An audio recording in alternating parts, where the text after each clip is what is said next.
Bienvenido, Oscar Quintero, ex combatiente de Malvinas. Gracias por estar. No, gracias a ustedes por la invitación.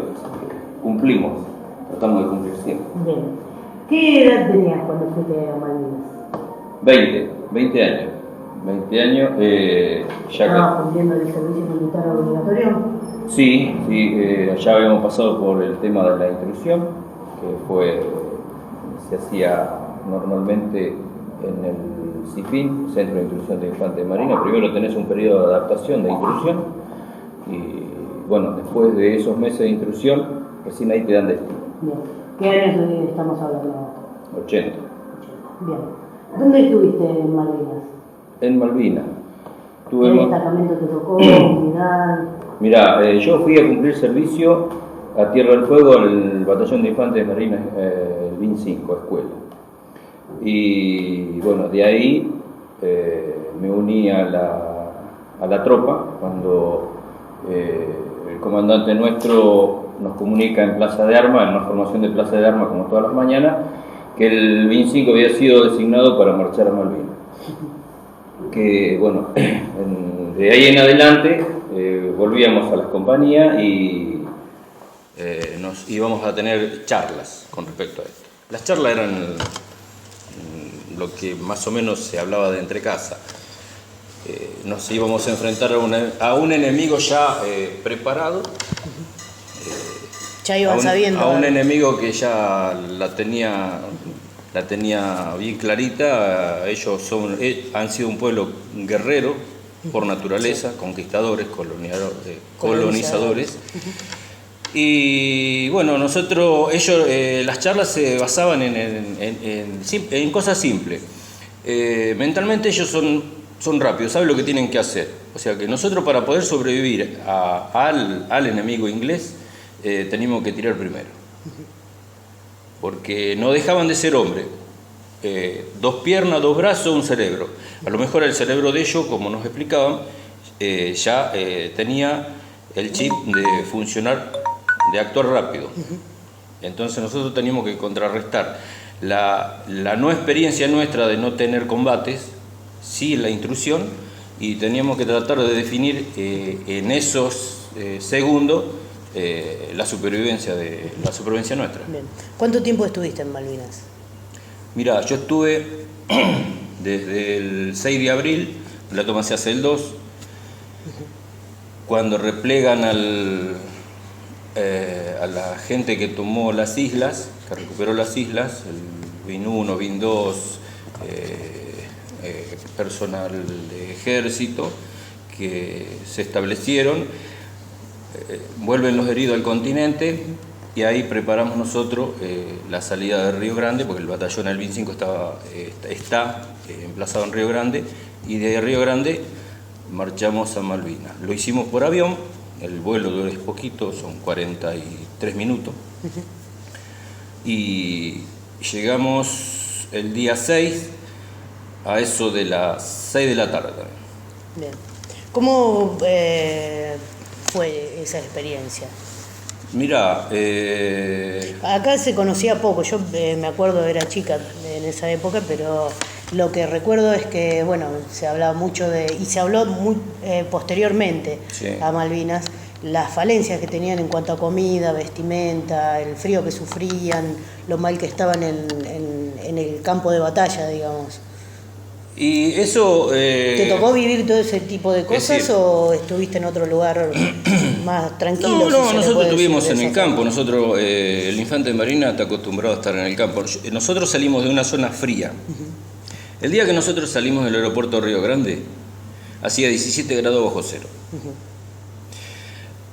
Llegamos a Malvinas, no había nieve, no había hielo lavado cuando llegamos. Lo que sí lloviznaba.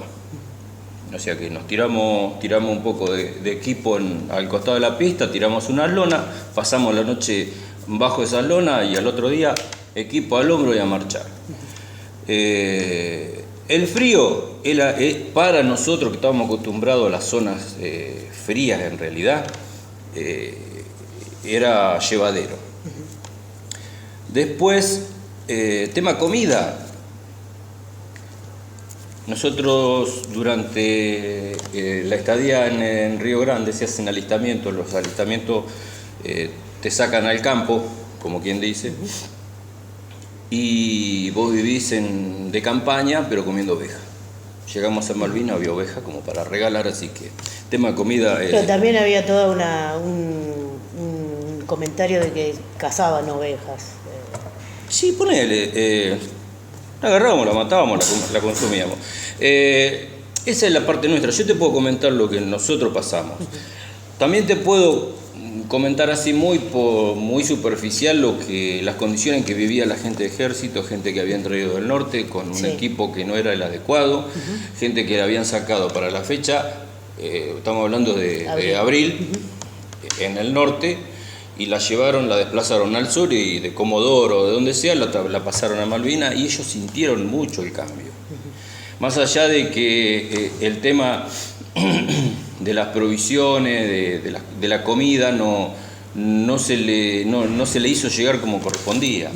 Entonces, a un soldado que vos lo tenés pasando frío y hambre, moralmente, ya no lo podés contar como en las condiciones que las necesitas. ¿Entendés? Sí. Yo te puedo contar bien lo que yo viví, lo que yo pasé. Si bien teníamos las posiciones llenas de agua, porque es un terreno... Es un terreno también. No, sí, bueno, pero es un terreno blando, es un terreno de turba, vos sacaste una piedra y al ratito se te llenó de agua. Si las posiciones nuestras estaban llenas de agua, cuando la precisamos nos tuvimos que meter a la posición con el agua al pecho. Listo, no había otra. Y bueno, frío en realidad, pasamos frío, pero era tolerable.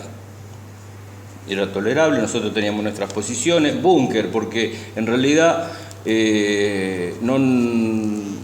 nosotros cuando recién llegamos a Malvinas armamos una vez una carpa. Después nos dedicamos a hacer búnker en las montañas, a fuerza de barreta, pico, nos metimos dentro de la montaña.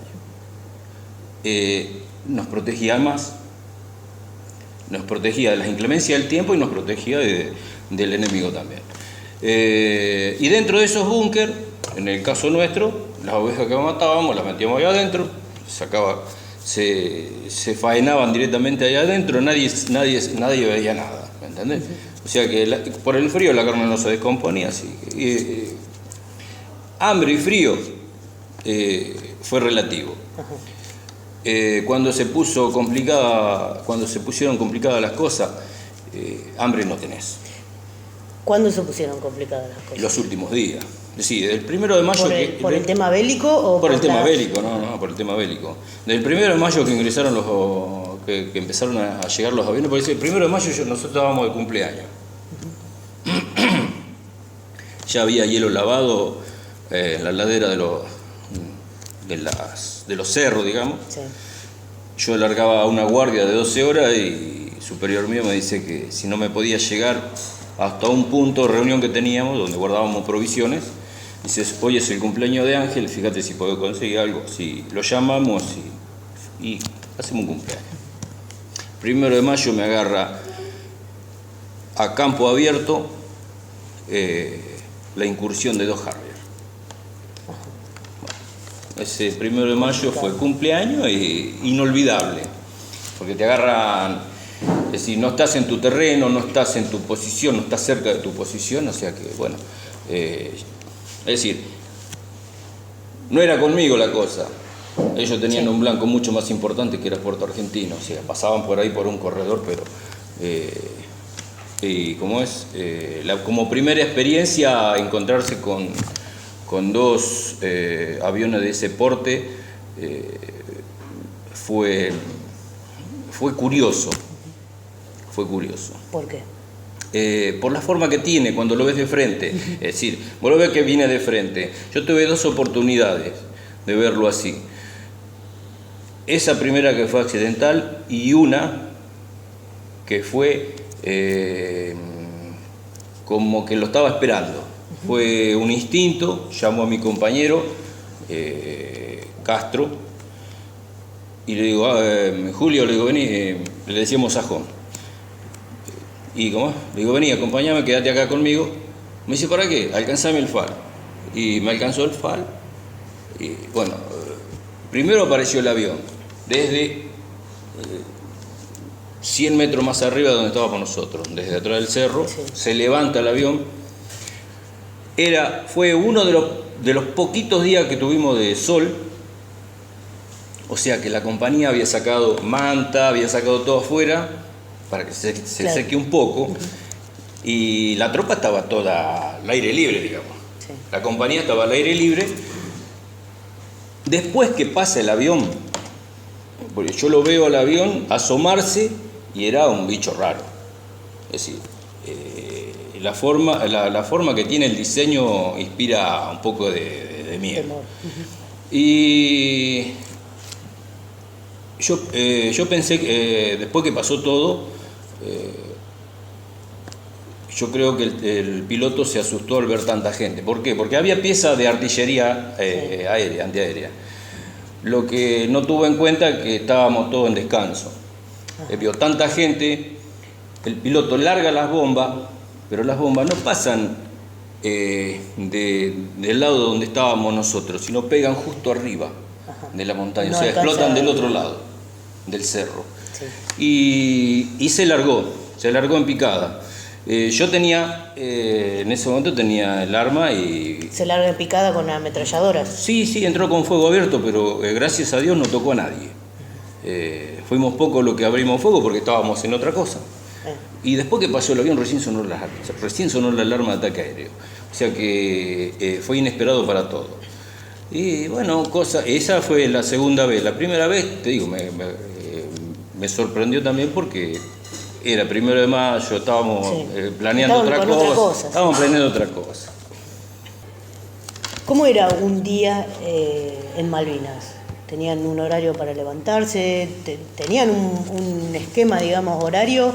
¿O se hacían las cosas como se podían, en el momento que se podían? Mira, nosotros lo que teníamos que tratar de tener el tema del arma a disposición. El frío le causa muchos problemas al armamento. ¿Se congela? Se congela. Y entonces lo que teníamos que tener mucho cuidado en eso. Y estábamos en una zona complicada. Y como es después con las demás cosas no había drama. Se comía dentro de los horarios establecidos, porque siempre había, si bien había guardias, se hacían de noche. De noche, después que hubo algunos desembarcos de comandos, se empezaron a implementar las guardias, se empezaron a implementar las alertas y bueno, entonces se hacían guardia de 12 horas, se utilizaba mira infrarroja y visor nocturno, el de guardia, nada más. Teníamos el conocimiento. Ya nos habían anticipado que, es decir, cuando tengan una duda, hagan un recorrido, que usemos el visor nocturno porque no mucho tiempo. El tema estaba en que decían que te debilitaba el nervio óptico mucho tiempo. Ese problema lo tuvieron los pilotos de helicóptero ingleses.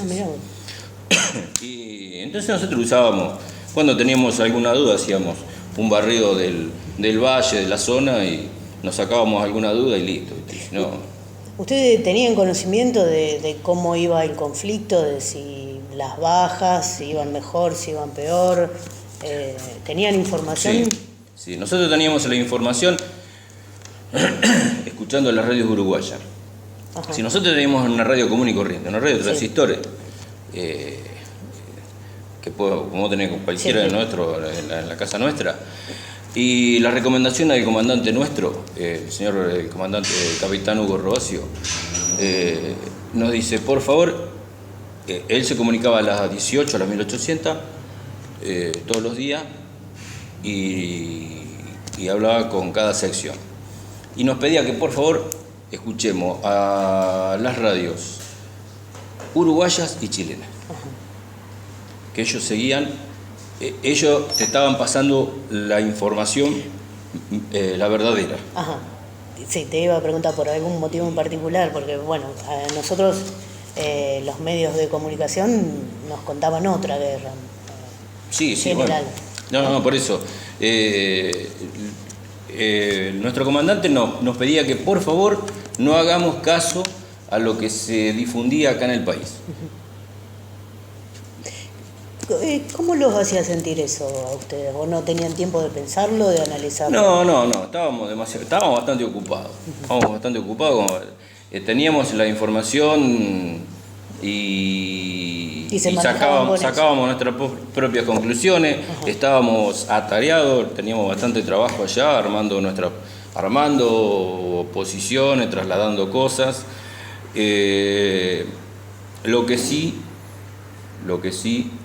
teníamos también en claro es que por aquellos tiempos Argentina estaba disputando un mundial. Sí. Y no se vivía de la misma forma en el país. O sea, Buenos Aires lo vivía de una forma y el sur lo sufrió de otra. El sur lo sufrió. ¿Entendés? Y te digo, ¿sabes por qué saco la conversación? Porque nosotros del apostadero naval, que estaba en un galpón en Puerto Argentino, recibíamos las revistas, las cajas de cigarrillos, y en todas las revistas, si bien estaba en la tapa el tema del conflicto en Malvinas, también estaba lo del Mundial 82. Y también te pasaban las fotografías de cómo se vivía el Mundial en Buenos Aires, en los bares, en los boliches, y entonces te da, viste, como, ¿qué carajo estoy haciendo acá? Sí, dos países totalmente distintos. Sí, mientras que no caiga, como dijo Charlie, mientras que no caiga una bomba en Buenos Aires, para él estaba todo bien. Eso los hacía poner peor, ¿no? Más allá de que supongo que la camaradería, estaban ahí y había que hacer lo que había que hacer y demás, se complicaba, ¿no? No, eso era, es decir, lo tomás por ahí, por ejemplo, hacíamos alguna broma con algunos regimientos de ejército que habían trasladado de Buenos Aires, ustedes los porteños. Ajá. Porque, viste, yo caminé un poco, tenía yo en mi poder una cámara fotográfica, había sacado fotos y tenía contacto con otra gente. Después fui trasladado a otra compañía, pero también tuve contacto con gente, entonces me dio la posibilidad de conversar, y siempre la chanza esa, ustedes los porteños, mientras que no le pase nada a ustedes, está todo bien.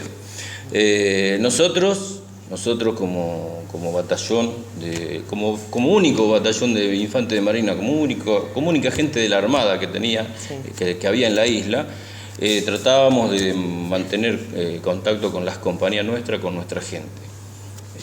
Después el resto es medio complicadito el tema. Hay otras cuestiones que pasaron cuando regresaron al continente y que a lo mejor mucha gente no sabe, ¿no? Contanos cómo fue ese regreso. Mira, el regreso nuestro ya de por sí fue complicado porque después de la rendición, al pie de la página de la rendición de Menéndez, bien al pie de la página, últimos renglones, rezaba: no me hago responsable de las acciones bélicas que puedan llevar adelante la Fuerza Aérea y la Marina. ¿Está? Uh-huh. Este hombre rindió la fuerza de él, rindió Puerto Argentino, y a la gente de la Fuerza Aérea y a la gente de la Marina, a la gente de la Armada, la dejó a la buena de Dios. Hay un telegrama que escribe el comandante nuestro a Menéndez: gracias por avisar, nosotros todavía seguimos combatiendo. La rendición nuestra fue de común acuerdo con el comandante inglés, no había rendición para Marina, entonces nos teníamos que replegar hasta un punto de reunión que fue Sapergil, o sea, la compañía Nácar se repliega, la cubrimos nosotros, la compañía Obra y Comando se repliega y nos íbamos cubriendo de 3 compañías.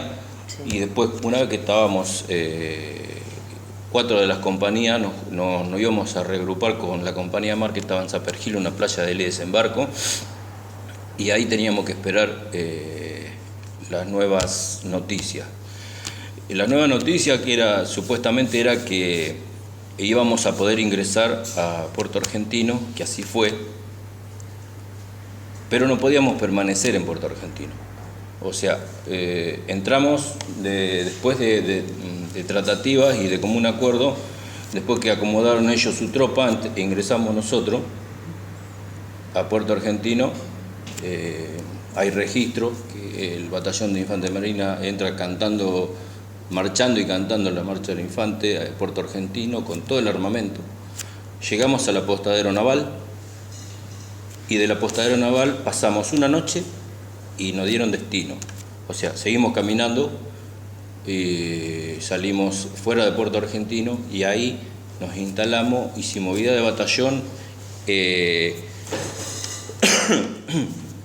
hasta que ellos acomodaran sus barcos, acomodaran su tropa, y después sí iba a ingresar, iban a dar el visto bueno para que ingresara un buque de la Armada, que fue el Arabia Buen Suceso, y volvimos al continente. Volvimos a Puerto Belgrano de madrugada, y ni bien llegamos, ni bien bajamos la planchada, se armó una especie de batalla campal, como en las canchas, ¿viste? Dale, que va. ¿Entre quiénes? Bueno, entre los que estábamos desembarcando y la gente que estaba en Puerto Belgrano. Entonces pedía que por favor nos calmáramos, que estábamos de paso, íbamos a hacer una revisación médica, un telegrama a la casa, y a la mañana temprano, esa misma mañana temprano, íbamos a embarcar otra vez y nos iban a mandar a Río Grande. Volvimos a Río Grande, así fue, volvimos a Río Grande, pero que tuvimos más problemas en Río Grande, era el 25. ¿Por qué? Porque el comandante nuestro, el segundo comandante, 5 guardias marinas que tenían las compañías nuestras, descendientes directos de ingleses, pero que eran nativos de acá, sí, estaban todos prisioneros. O sea, no teníamos quien nos represente en el 25, en el batallón, en la casa nuestra. O sea que fuimos a parar a los hangares a dormir, porque por lógica se fue el 5 y trajeron el BIN 2 y el BIN 3 para cubrir los puestos del BIN 5, y había que cuidarlo porque teníamos a los buenos vecinos, sí, que hacían de la suya también. Y ¿cómo es? Entonces cuando volvimos no teníamos... ¿Te referís a los chilenos? Los chilenos. Así que, bueno, después de un tiempo... ¿Tenían noción también del papel que jugó en su momento, bueno, Chile sí, bueno, la posición sí, papal también, ¿no? Nosotros, te digo, a nosotros el comanche nuestro, el comandante nuestro, Carlos Hugo Robacio, ya fallecido desgraciadamente, se comunicaba con nosotros a las 1800, a las 6 de la tarde, a las 18 horas, como le quiera poner, y nos pasaba todo el parte de todo, más allá de lo que nosotros podíamos llegar a escuchar por radio. Muchachos, las cosas están así. ¿Entendés? Es una cuestión, ¿esto pasaba porque te tocó en suerte ese superior o todos se manejaban de la misma manera? No, yo te puedo decir lo que nosotros hemos vivido, como nosotros nos manejamos, ¿no? El hombre en cuestión, don Carlos Hugo Robacio, de la misma forma que actuó en Malvinas, actuó en el batallón. Él se te podía presentar acá sin ningún problema, te palmeaba la espalda, te preguntaba, hablaba de tu familia, te preguntaba de tu familia, así como fue en el BIN 5, en el batallón, fue en pleno campo. ¿Te arrepentís de algo de lo que tuviste que hacer allá o lo que hiciste? No, no me puedo arrepentir nunca. Yo hice una promesa. Nosotros tuvimos que jurar la bandera allá, después volvimos al continente y juramos la bandera acá. No me arrepiento de nada. No tengo por qué arrepentirme. Hice lo que me dictó la conciencia. Me educaron y me enseñaron desde la escuela primaria, me enseñaron ciertos valores y en mi casa también. Oscar, esta pregunta, bueno, tiene que ver con esto que terminás de decir, ¿no? Si se diera nuevamente el servicio militar obligatorio, ¿estarías de acuerdo con esto? Sí, y buena falta que hace. Es un tema bastante complejo, ¿no? Porque... Mira, hoy por hoy no se puede, ¿saber por qué? Porque desmantelaron los gobiernos del 83 en adelante, las directivas ya estaban impartidas.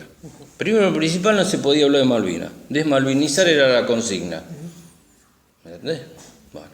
Y después, desmantelar todas las instituciones. Hoy no tenés un avión que vuele, no hay más. No tenés nada. No tenemos barco, no hay barco. ¿Me entendés? Entonces no hay con qué. No hay institución que te pueda instruir a nadie. Servicio militar obligatorio, no, voluntario. Voluntario. Se hizo ahora en Tierra del Fuego. En el 25 se llamó a inscripción a servicio militar voluntario, servicio militar voluntario, y no alcanzaron, y no hay cupo que aguante, no se sabe dónde meter la gente.